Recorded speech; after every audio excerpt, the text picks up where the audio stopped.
Hi, Jonas here with Casket Builder Supply. Let's take a closer look at how bolt-through style casket handles fix to the casket wall or to the side of a casket. So here's an example of a finished product. This is the end handle. The long side would have one long bar and three of these setups, and the end has just one of these setups. But this will hinge out, and we've got our components here. We've got our bar stock with end caps. We've got two swing arms. These are a bolt-through style. And then we've got our lug or shield that covers up. It's a decorative cover for these two components. Let's take a closer look at them before they're assembled. So you've got your bar stock here. I don't have any end caps to show right now, but you've got your bar stock, which is designed to precisely fit inside this oval shaped handle.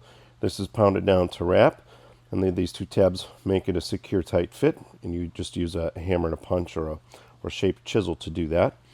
But we've got our bolt-through style here.